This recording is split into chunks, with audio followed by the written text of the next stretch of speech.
भाभी कहाँ है अम्मा? कहीं दिखाई नहीं दे रही। बावर्ची खाने में होगी और कहाँ होगी।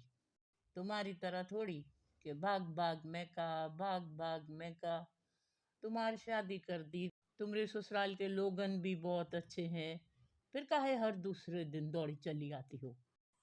हम तो ये सोच के आते हैं अम्मा कि तुमसे दो बातें बतिया लें।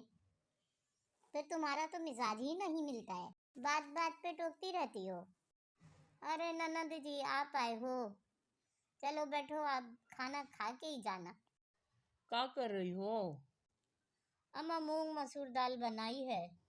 ननद जी की आवाज सुन के इधर ही आ गए।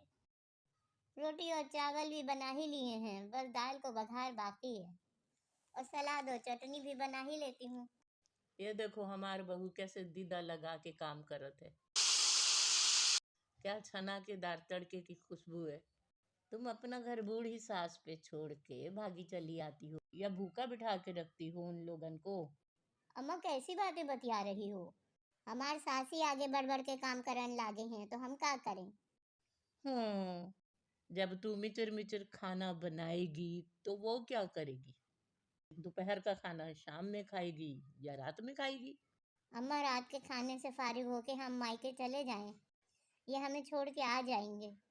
सुबह होते ही हम हमारे भैया या अब्बा के साथ आ जाएंगे, वो हमें छोड़ जाएंगे। 2 महीना से ऊपर हो गया है। अम्मा भी याद कर रही हैं हमें। हाँ बहू चली जाना। अरे भाभी तुम चली जाओगी तो पीछे से अम्मा का क्या होगा? तो ननन जी कल तक तो तुम इधर ही हो ना?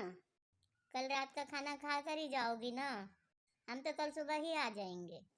वाह बेटा वाह, जैसा अपनी अम्मा के लिए फिक्र कर रही हो ऐसे ही अपनी अम्मा की जगह अपनी सास को रख के सोचा कर।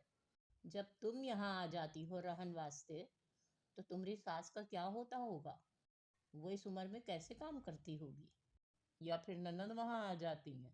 अरे नहीं अम्मा, ननद का ससुराल तो बहुत बड़ा है। और सारे जेठ जेठानी देवर देवरानी सब मिल के रहते हैं। उनके घर में सब के काम बांटे हुए हैं। लेकिन हमार ननद कम कम ही मायके आती है। वो कहती है वो अपनी ससुराल में बहुत खुश है। तो ननन जी हमारी बात का बुरा ना मानना, तुम भी अपने ससुराल में खुश रहना सीख लो। तुम्हारे सर पे कोई डंडा थोड़ी बजाए रहा होता है तुम्हारे यहाँ रहन के वास्ते। तुमरे सास तुमरा ससुर तुमरे मियाँ इतना ख्याल करे हैं कि अपनी मर्जी से घर छोड़ छोड़ के मायके आती रहती हो। उनको भी तो तुम्हारी जरूरत है ना। शादी के बाद लड़की का मायका छूट नहीं जाता है, लेकिन लड़की को भी सोचना चाहिए ना ननद जी कि शादी के बाद उसका असल घर उसका ससुराल होता है।